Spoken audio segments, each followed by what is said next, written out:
माणसाचा एक स्वभाव असतो आणि त्या स्वभावाला कितीही जरी बदलण्याचा प्रयत्न केला, माणसाचा मूळ स्वभाव कधी बदलत नाही. अगदीच आपल्या गावठी भाषेमध्ये सांगायला जर गेलो, काही काही लोक सहज म्हणतात, शेवटी कुत्र्याची शेपटी वाकडी ती का तुमच्याकडे सरळ असते? नाही ना, कुत्र्याची शेपटी वाकडी ती वाकडी. काथा जळतो, वळ जळत नाही. थोडक्यात काय, माणूस मरतो पण त्याचा स्वभाव कधी चेंज होत नाही. त्याच्याबद्दल एक सुंदर उदाहरण सांगते, ऐका. एका गावात एक बाई रस्त्यानं चालली होती आणि ती आवाज देत होती, सुया घे, बिब घे, दामन घे, पोत घे. मी नाही बरं, ती बाई. तुम्हाला वाटायचं बरी आली मुंबईवरून. ती बाई रस्त्यानं चालली होती, सुया घे, बिब घे, दामन घे, पोत घे, पोराला काळ मणी घे, केसावर फुगे. ती बाई रस्त्यानं चालली होती, तेवढ्यात तिथल्या राज्यातल्या राजानं ऐकला, अरे आवाज फार गोड येतोय. रस्त्यानं चाललंय तरी कोण?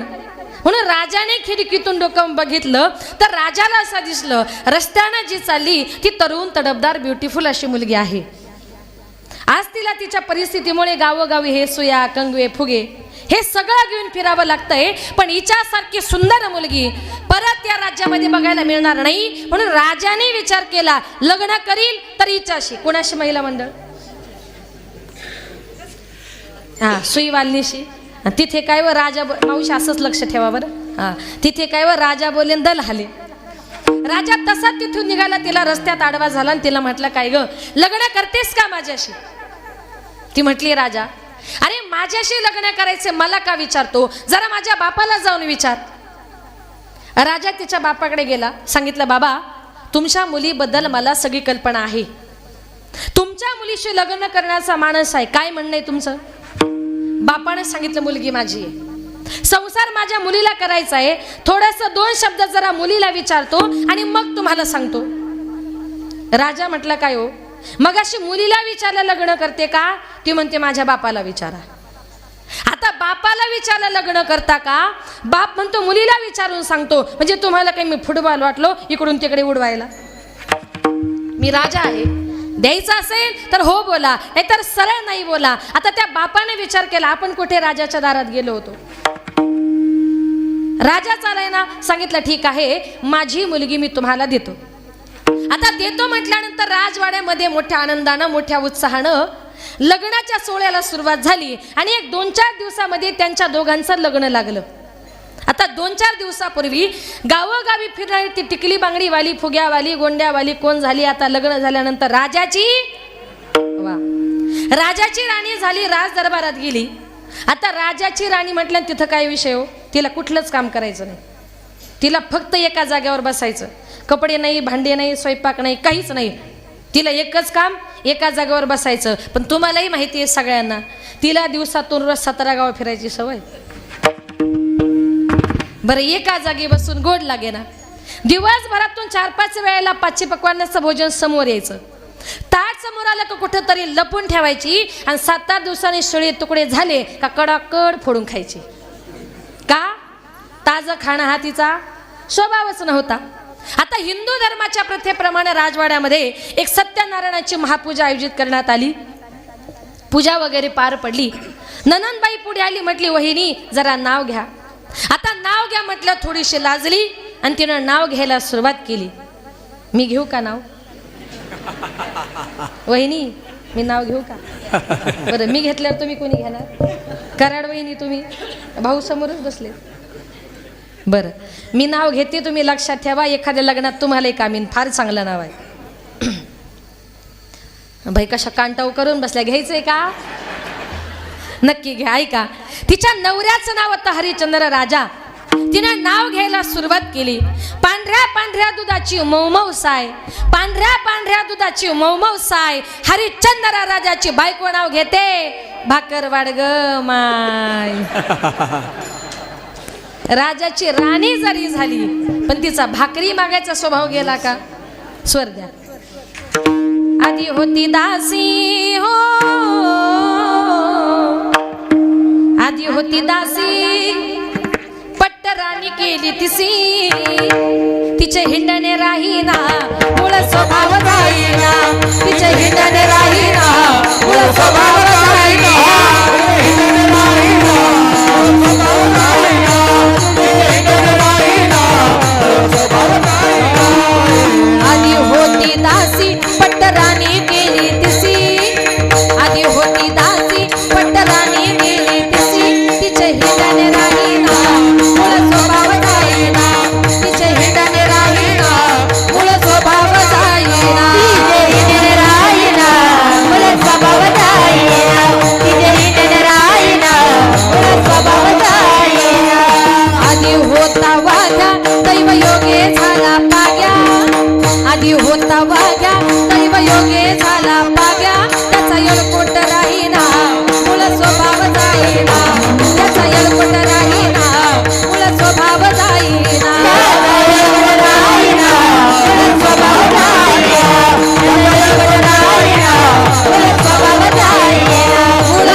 प्रकरण आहे त्याच्यात सांगितलंय. आधी होती दासी पट्ट राणी केली तिसी, तिचे हिंडणे राहीना मूळ स्वभाव जाईना. आधी होता वाघ्या, इथं कोणी वाघ्या नाही ना, वाघ्या दैवयोगे झाला पाग्या, त्याचा येळकोट राहीना मूळ स्वभाव जाईना.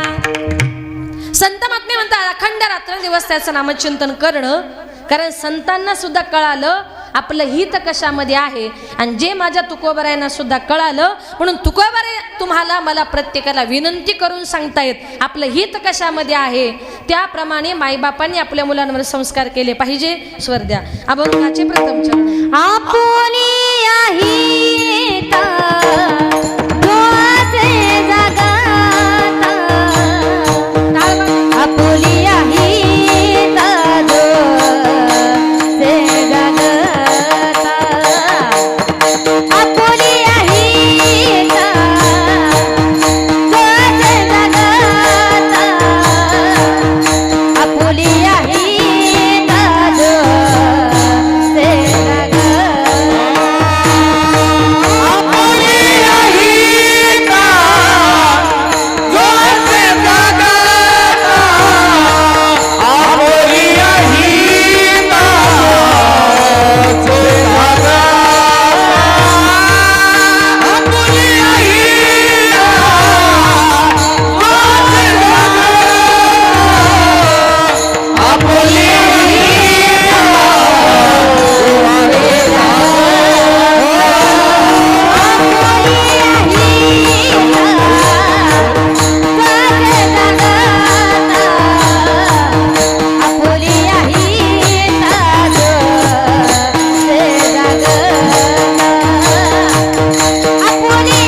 आपुली हित दोचे जागता धन्य माता पिता तयाचिया.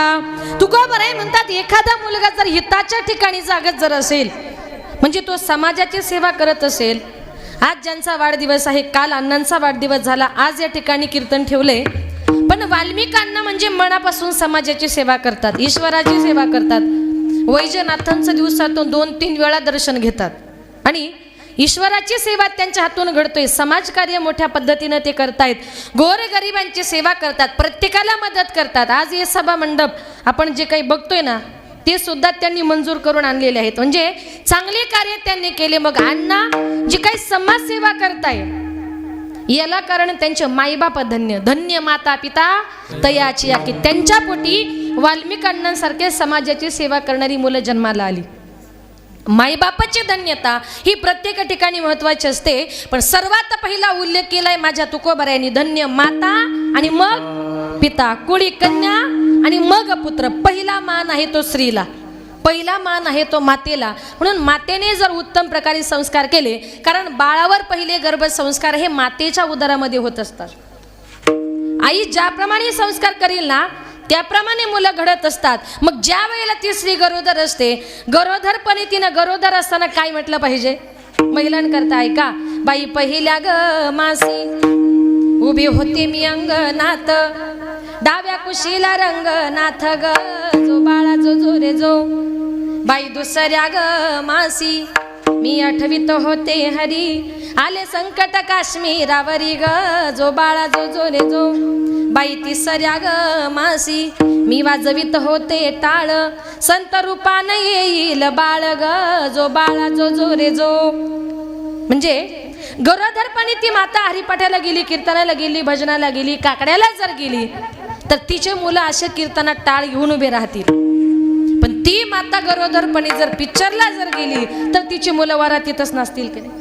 म्हणून मातेचे पहिले गर्भसंस्कार हे मुलांवर फार महत्वाचे असतात. म्हणून आई ज्याप्रमाणे संस्कार करेल ना त्याप्रमाणे आपली मुलं घडत असतात. बघा, एखादी मुलगी जेव्हा लग्न करून जायला निघते ना त्या वेळेला ती आई ज्याप्रमाणे मुलीला सांगेल ना तशीच मुलगी वागत असते. आईने मुलीला सांगितलं 15 माणसाचं कुटुंब आहे, सगळ्यांची तुला सेवा करावी लागेल, मुलगी प्रामाणिकपणे सेवा करते. पण आईनं जर सांगितलं एवढं कुटुंब आहे, एवढ्या लोकांची नोकरी करायची तुला गरज नाही, 1-2 महिने बघ आणि नवऱ्याला घेऊन सरळ वेगळी राहा, का ती मुलगी 1 महिन्यातच वेगळी होते. सगळं आईवर असतं. म्हणून जेव्हा मुलगी जायला निघते ना, आपण मातेबद्दल बोलतोय, धन्य माता. म्हणून त्या आईनं आपल्या मुलीला काय सांगितलं पाहिजे? ऐका, मुली जाशील आता दिल्या घरी, बोल आईचे घेऊन अंतरी, जरा जपून वागावे सासरी, जरा जपून वागावे सासरी. सासू सासरे ननंद जावा, दिरा भायांशी गोड असावा. कुणी असते भली कुणी असते बुरी, कुणी असते या घर फोडणारी, जरा जपून वागावे सासरी. स्त्रीचं जीवन हे एखाद्या काचेच्या भांड्यासारखं असतं. ऐका, शिल असतं हे काचेचं भांड, हेच फोडाया टपतात गुंड. पती परमेश्वरी नांदतो संसारी, जरा जपून वागावे सासरी, जरा जपून वागावे सासरी. आईने सांगितलं पाहिजे, मुलगी ज्या घरात चालली ना त्या घरामध्ये सगळ्यांशी प्रामाणिकपणे राहा. घरात कोणी मोठी असते, कोणी लहान असते, प्रत्येकीचा मान राखला पाहिजे. कुणी एखादी घड फोडणारी सुद्धा असते, पण तिच्याशी सुद्धा प्रेमानं वाग, तुझं घर कधीच फुटणार नाही. हे सगळं आईवर असतं. म्हणून आईने आपल्या मुलींवर उत्तम प्रकारे संस्कार रुजवण्याचा प्रयत्न करा. तुम्ही ज्याप्रमाणे संस्कार कराल ना, बघा काही काही लोक म्हणतात ती फार खानदानी माणसं आहेत, त्या घरातल्या बायका फार खानदानी आहेत. आता खानदान या शब्दाचा अर्थ काय? ऐका, ज्या घरामध्ये 2 गोष्टी होतात त्या घरामध्ये तुम्ही खाता काय आणि तुम्ही दान देता काय त्याला म्हणतात खानदान. म्हणजे रोज चांगलं खाल्लं पाहिजे आणि जितकं चांगलं खाता येत तितकं समाजामध्ये दानही केलं पाहिजे, त्याला खानदान म्हणतात. नाहीतर काही काही घरातल्या बायकावर का पुण्याला कीर्तनाला जर गेलो ना तर त्या बायका जास्त सुशिक्षित. आपण कीर्तनाला गेलो, गाडीतून उतरलो, दारात गेलो की दारात येतात, दार उघडतात, म्हणतात येणार का, आता काही परत जाणार. येणार का? या. बसणार का? बसा. पाणी घेणार, चहा घेणार की कॉफी घेणार? पहिलं विचारतात. किती माणसं आहेत बरोबर? आपण म्हटलो ना 3, चुकून चौथाला. तुम्ही 3च म्हटल्या, हा कुठून आला? आणि मग जेवायला बसलो त्या पुण्याच्या बायकांच्या चपात्या किती हाता एवढ्या, माझ्यासारखी 5-6 तरी तब्येतीच्या मानाने खाणारच ना. मग ती आली का वाडा, म्हटली किती खाता? म्हटलं तुम्ही चपात्याच एवढ्या करता, आम्ही तरी काय करणार? आणि ती जेवायला वाढायला आली आणि येताना चप्पल घालून आली. म्हटलं ताई तुमच्या पायात चप्पल? ती म्हटली वाढायचीच आहे. म्हटलं तुमच्या घरात चपला किती आहे? ती म्हणते स्वयंपाकाची वेगळी, वाढायची वेगळी, बाथरूमची वेगळी, किचनची वेगळी, हॉलची वेगळी. म्हटलं एखादी तोंडात मारायची नाही का? याला कुठं खानदानीपणा म्हणतात का हो? म्हणजे काही लोक कसंही वागतात हो. पण संत महात्मे म्हणतात की जीवन जगताना त्या घरामध्ये स्त्री ज्याप्रमाणे असते ना, स्त्री म्हणजे त्या घरातली लक्ष्मी असते. बघा, ज्या घरामध्ये स्त्रियांचा नेहमी सन्मान केला जातो त्या घरामध्ये लक्ष्मीची कधीच कमी पडत नाही. आणि ज्या घरामध्ये नेहमी स्त्रियांचा अपमान केला जातो त्या घरामध्ये लक्ष्मी कधी थांबत नाही. आपल्या घरातल्या स्त्रीला देवी माना, आपल्या स्त्रीला लक्ष्मी मानून जर तिची सेवा केली तर त्या ठिकाणी धन्य माता पिता तयाची या मायबापाची धन्यता ही जीवनामध्ये फार महत्वाची आहे. बघा, ज्या वेळेला माझ्या छत्रपती शिवाजी राजांच्या मावळ्यांनी कल्याणच्या सुभेदारावर छाप टाकली होती, सुभेदाराचा सगळा खजिना लुटला. मावळ्यांनी उरली त्यांची सून घेतली, आपल्या रथामध्ये आणली, राज दरबार भरला. आपण कल्याणच्या सुभेदाराचा किती खजिना लुटला. राजांचे मावळे त्या सुभेदाराची सून राजांसमोर आणून उभी केली आणि सांगितलं, राजा खजिना तर लुटला, पण कल्याणच्या सुभेदाराची सून सुद्धा बरोबर आणली. पण राजांनी सांगितलं, जिला तुम्ही आपल्या बरोबर आणलंय ना ती एका घरची लक्ष्मी आहे, पण तुम्ही तिची खाना नारळ नोटी भरा आणि तिला परत आपल्या घरी पाठवून द्या. आणि तिच्याकडे बघितलं आणि माझ्या छत्रपती शिवाजीराजे उद्गारले, अशीच आमची आई असती सुंदर रूपावती, मी सुंदर झालो असतो बदले शिव छत्रपती, मी सुंदर झालो असतो बदले शिव छत्रपती. ती राजांपेक्षा कितीतरी लहान होती, पण जिजाऊ मासाहेबांची शिकवण होती, बाळा स्त्री लहान असो वा मोठी असो पण परस्त्री माते समान मानावी. इतके संस्कार तिने आपल्या मुलांवर केले होते जिजाऊ मासाहेबांनी. माझ्या जिजाऊची पुण्याई कशी आली व फळाला, माझ्या जिजाऊची पुण्याई कशी आली व फळाला, तो बापाचा बाप वाग शिवबा जन्मला, तो बापाचा बाप वाग शिवबा जन्मला, तो बापाचा बाप वाग शिवबा जन्मला, तो बापाचा बाप वाग शिवबा जन्मला. माझ्या जिजाऊची पुण्याई कशी आली व फळाला, माझ्या जिजाऊची पुण्याई कशी आली व फळाला, तो बापाचा बाप वाग शिवबा जन्मला, तो बापाचा बाप वाग शिवबा जन्मला, तो बापाचा बाप वाग शिवबा जन्मला, तो बापाचा बाप वाग शिवबा जन्मला. हाती घेतली तलवार केला दुष्टांचा संहार, हाती घेतली तलवार केला दुष्टांचा संहार, हाती घेतली तलवार केला दुष्टांचा संहार, हाती घेतली तलवार केला दुष्टांचा संहार. त्या अफजलाचा गोठळा त्यानं काढीला बाहेर, त्या अफजलाचा गोठळा त्यानं काढीला बाहेर, प्रतापगडाच्या पायथ्याशी आहे कबर साक्षीला, प्रतापगडाच्या पायथ्याशी आहे कबर साक्षीला, तो बापाचा बाप वाग शिवबा जन्मला, तो बापाचा बाप वाग शिवबा जन्मला, तो बापाचा बाप वाग शिवबा जन्मला, तो बापाचा बाप वाग शिवबा जन्मला, वाग शिवबा जन्मला, वाग शिवबा जन्मला. छत्रपती शिवाजी महाराज की जय भगवान बाबा की जय. जिजाऊ मासाहेबांचे संस्कार असे होते, बाळा श्री लहान असव्या मोठी असो पर श्री माते समान मानावी म्हणून धन्य माता पिता तयाची नाही का. माझ्या संत सावता महाराजांनी एवढा मोठा जगाचा बाप आपल्या हृदयामध्ये ठेवला. धन्य त्याची माता, धन्य त्याचा पिता, साठविला दाता त्रैलोक्याचा, साठविला दाता त्रैलोक्याचा.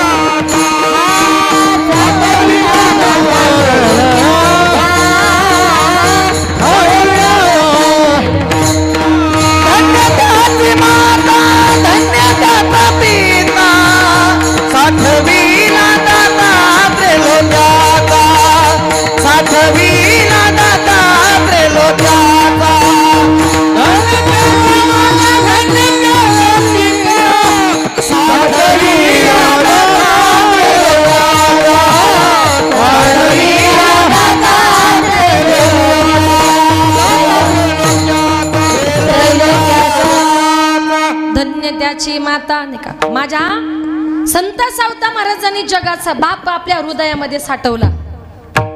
पण धन्यता सावता महाराजांना नाही तर त्याच्या माय बापाला दिली. धन्य त्याची माता, धन्य त्याचा पिता, का त्यांनी त्यांच्या मुलावर चांगल्या प्रकारे संस्कार केल्यामुळे त्यांचा मुलगा देवाला हृदयामध्ये साठवू शकला.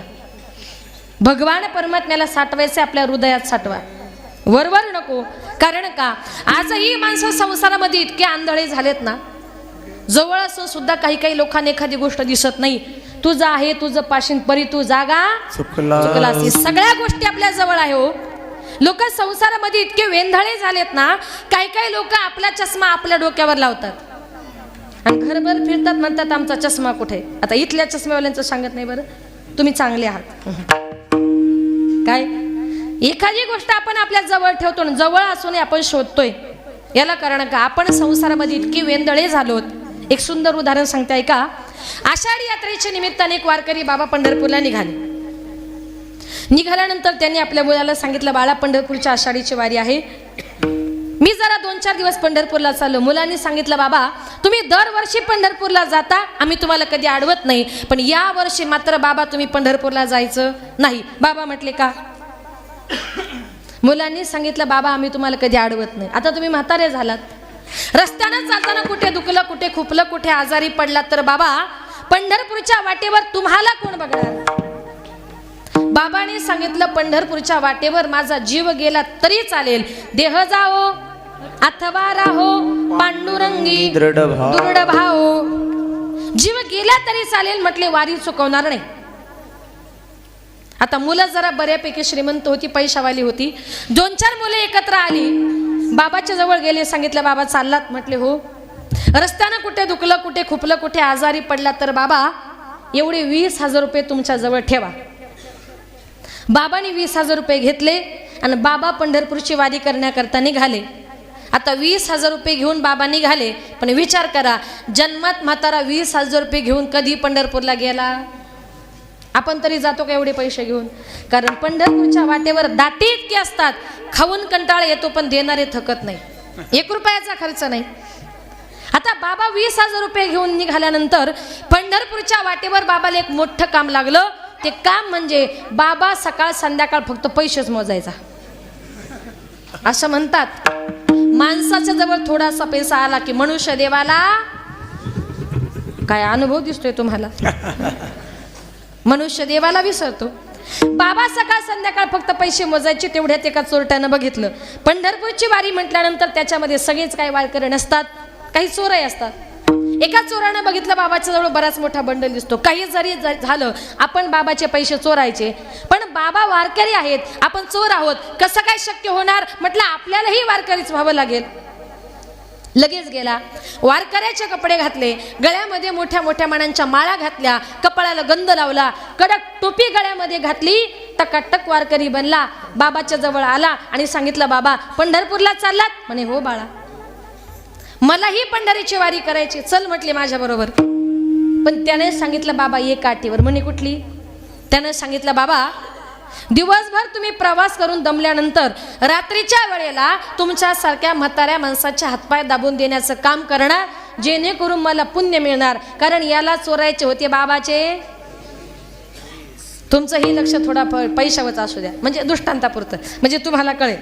त्याला चोरायचे होते बाबाचे पैसे. आता बाबा सकाळ संध्याकाळ पैसे मोजायचे. मग दिवसभर दोघांचा पायी प्रवास झाला, हरिपाठ झालं, कीर्तन झालं, बाबा झोपायला गेले आणि यानं बाबाचे हातपाय दाबायला सुरुवात केली. बाबा झोपले आणि त्यानं पैसे शोधण्याचा कार्यक्रम सुरू केला. बाबाच्या उशाला बघितलं, पायाजवळ बघितलं, शर्टाच्या खिशात, कोपरीच्या खिशात, सगळ्या बाजूने अंथरूण, बॅगा बिगा सगळ्या काही चेक केल्या, पण त्याला काही बाबाचे पैसे भेटले नाही. बाबा सकाळीच उठले आणि बाबानं पैसे मोजायला सुरुवात केली. म्हटलं जाऊ दे, रात्री नाही भेटले, आज रात्री शोधूया. पुन्हा दिवसभर दोघांचा पायी प्रवास झाला, हरिपाठ झालं, कीर्तन झालं, बाबा झोपायला गेले. यानं बाबाचे हातपाय दाबायला सुरुवात केली. बाबा झोपले आणि त्यानं पुन्हा पैसे शोधण्याचा कार्यक्रम सुरू केला. बाबाच्या उशाला बघितलं, पायाजवळ बघितलं, शर्टाच्या खिशात, कोपरीच्या खिशात, सगळ्या बाजूने अंथरूण, बॅगा बिगा सगळ्या काही चेक केल्या, पण त्याला काही बाबाचे पैसे भेटले नाही. बाबा सकाळीच उठले आणि बाबानं परत पैसे मोजायला सुरुवात केली. तो म्हटला, अरे नेमका वारकरी आहे का जादूगार आहे? मी रात्रभर अंथरूण चेक करतोय म्हटला आणि सकाळी बाबा जागचा न हालता बसल्या जागी पैसे मोजतोय. बाबा नेमके पैसे ठेवतात तरी कुठे? असा पैसे शोधण्याचा कार्यक्रम जवळजवळ 15 दिवस चालला. शेवटी वाखारीचा मुक्काम आला. त्याला वाटलं उद्या पंढरपूर येणार, पंढरपूरमध्ये बाबाची आपली ताटात उठवणार.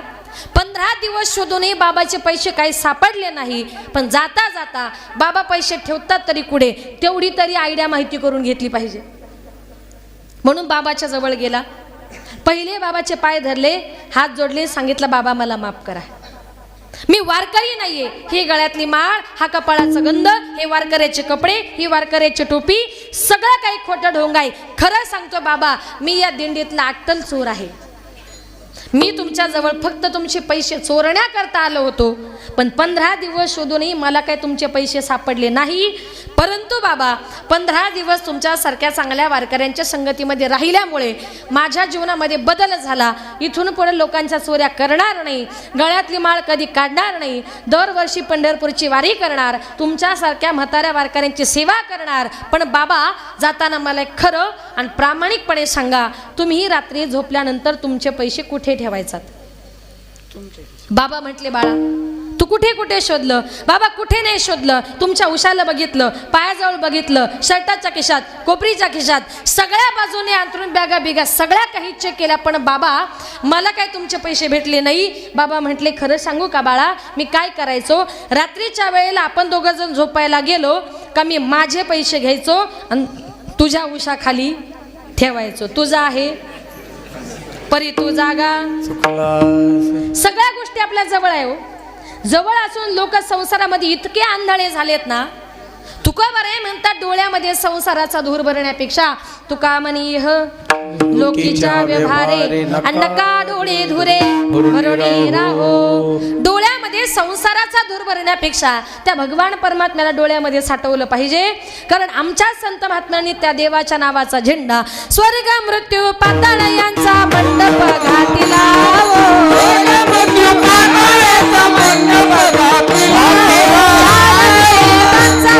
फुलवरा बांधिला,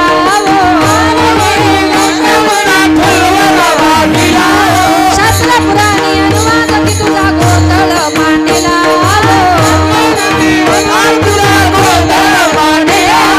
जीव शिव समळ घेवली आनंदे नाचती हो. जीव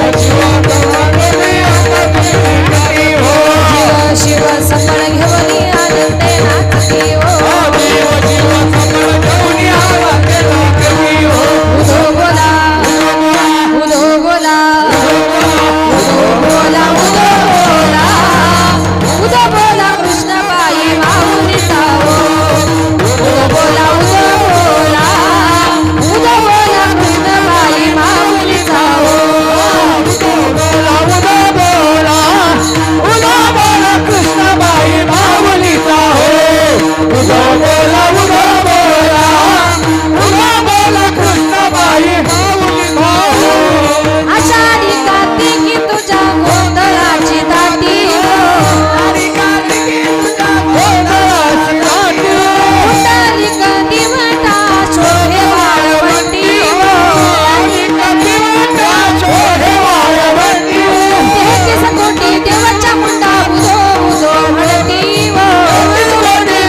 ऐकून भाकरी माझ्यावरी जागवी तो रातसाठी आंबे गोंधळाला ये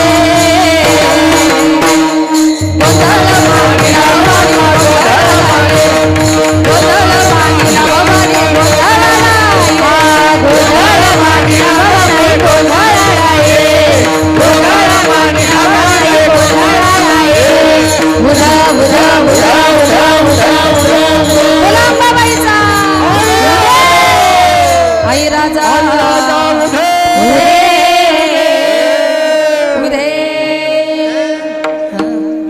थोडं त्यांच्याही नावाचा गोंधळ केला पाहिजे कारण वाल्मिक अण्णांच्या नावाने इतका मोठा कीर्तनाचा कार्यक्रम केलाय मग त्यांना आशीर्वाद देण्याकरता सगळे देव देवता आल्या पाहिजे की नाही म्हणून हा सगळा गोंधळ आहे अजूनही म्हटले असे पण नको एखादीच्या पटकन अंगात यायचं म्हणून महाराजांना म्हटलं थांबा फार अवघड आहे असो आमच्या संत महात्म्यांनी त्या देवाच्या नावाचा झेंडा स्वर्ग मृत्यू पाताळ यांचा मंडप घातीला तीनही लोकांमध्ये त्या देवाच्या नावाचा झेंडा लावला म्हणून तुकोबरे म्हणतात की ज्या ज्या मुलांनी या समाजामध्ये नाव कमवलं ना त्याच्यामुळे त्यांच्या कुळाचं नाव मोठं झालंच झालं कुळी कन्या पुत्र होती जे सात्विक कुळी कन्या पुत्र होती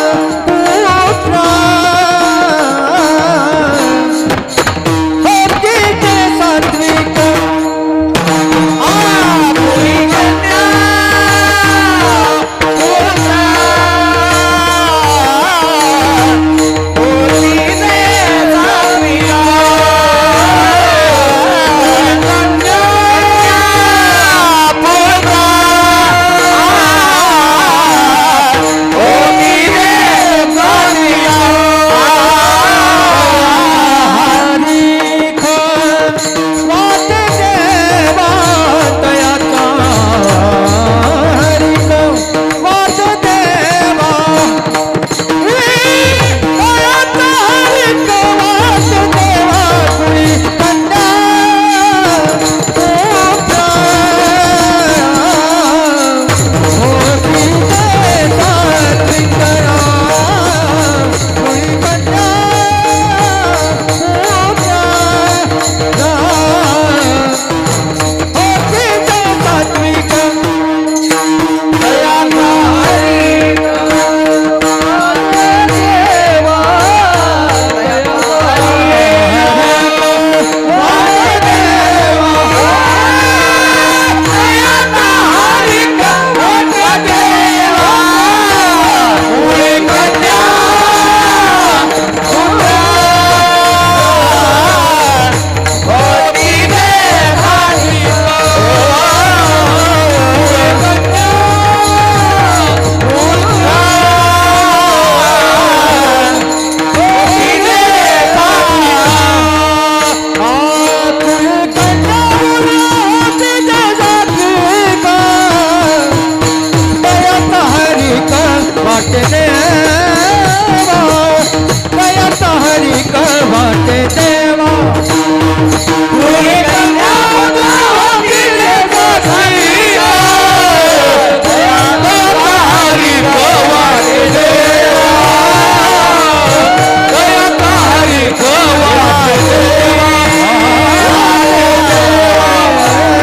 सात्विक कुळी कन्या पुत्र होती जे सात्विक तयाचा हरीख वाटे देवा तुकोबरे म्हणतात ज्या ज्या मुलांनी समाजामध्ये नाव कमवलंय ना त्याच्यामुळे त्याच्या कुळाचं नाव मोठं होतं गावाचं होतं तालुक्याचं होतं जिल्ह्याचं होतं राज्याचं होतं नवे नवे देशाचं होतं आणि देशाचं झाल्यानंतर विश्वामध्येही त्याचं नाव होतं सज्जनाचे माप चाले वाऱ्या हाती सज्जन माणसाची कीर्ती हा वारा पसरवत असतो वाऱ्या हाती माप चाले वाऱ्या हाती माप चाले कीर्ती मुख त्यांचे नारायण नारायण म्हणजे थोडक्यात काय सज्जन माणसाची कीर्ती हा वारा पसरवत असतो माणसाला त्याची कीर्ती पसरवण्याची गरज नाही मग आमच्या संत महात्म्यांनी जे काही केलं मग ज्या ज्या मुलांनी या समाजामध्ये नाव कमवलंय ना तयाचा हरीख वाटे देवा त्याचा नवल त्याचं कौतुक साक्षात पांडुरंग परमात्म्याला सुद्धा वाटतं बघा ज्या वेळेला माझे ज्ञानोबा समाधी घेणार होते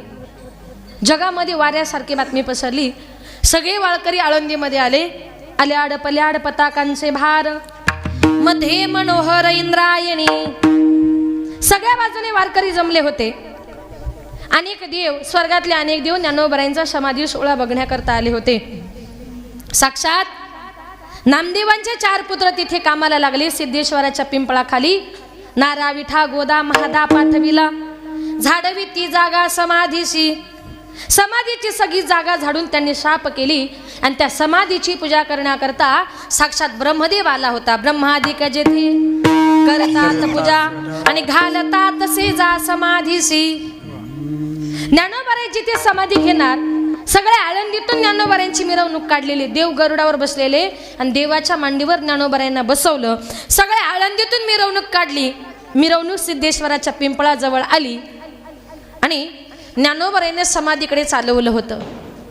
जो वृत्तीवर नव्हता ते निवृत्तीनाथ दादा वृत्तीवर आले आणि निवृत्तीनाथ दादांच्या मनामध्ये विचार आला की अरे, माझ्या ज्ञानानं इतक्या जगाला ज्ञान दिलंय, पण इथून पुढे माझा ज्ञाना आता समाधीमध्ये चाललाय, तो मला कधी दिसणार नाही, माझ्या डोळ्यासमोर तो कधी येणार नाही. या विचाराने माझे निवृत्तीनाथ दादा इतके रडू लागले. बांधल्या तळ्याचा फुटला से बांध, ओघ बारा वाटा, ओघ बारा वाटा. मोराडती मोराडती बांधल्या तळ्याचा फुटला से बांध, बांधल्या तळ्याचा फुटला से बांध. एखाद्या भरलेल्या तळ्याचा बांध फुटावा आणि पाणी 12 वाटेला निघून जावं, तसे निवृत्तीनाथ दादा रडू लागले. बांधल्या पेंडीचा सुटला शेळा, तृण रानो माळा पांगिल्या. निवृत्तीनाथ दादा रडू लागले. त्यांना रडताना पाहून साक्षात जगाचा बापही रडू लागला. रुक्मिणी मातेने विचारलं, आज आतापर्यंत इतके योगी झाले, इतके संत महात्मे झाले, पण देवा तुम्हाला कधी रडताना बघितलं नाही. तेव्हा देवानं सांगितलं, रुक्मिणी अनेक योगी अनेक संत होऊन गेले, पण असा योगी या जगामध्ये मी कधीच बघितला नाही. देवाला रडताना पाहून रुक्मिणी आईसाहेब सुद्धा रडू लागल्या. आणि देव म्हणतायत, रुक्मिणी आता तू का रडते? रुक्मिणी आईसाहेबांनी सांगितलं, ज्ञानोबाराय समाधी घेतायत म्हणून मी रडत नाहीये. मला रडू एका गोष्टीचं आलंय का ज्या माईबापानं ज्ञानोबारायांना जन्म दिलाय ते माईबाप किती धन्य असतील हो. ऐसे सांगता हरिसी प्रेम वसंडले रुक्मिणीसी, म्हणे धन्य धन्य जयाची कुशी, ज्ञानदेव जन्मले. रुक्मिणी आईसाहेबांनी धन्यता दिली ज्ञानोबारायांच्या आई वडिलांना. म्हणून कुळी कन्या पुत्र होती जे सात्विक, तयाचा हरिख वाटे देवा. त्याचं नवल त्याचं कौतुक साक्षात आमच्या पांडुरंग परमात्म्याला वाटतं. आणि म्हणून संत महात्मे म्हणतात, ज्या ठिकाणी संत जन्म घेतात ना त्या ठिकाणी पवित्र ते कुळ, पावन तो देश, पवित्र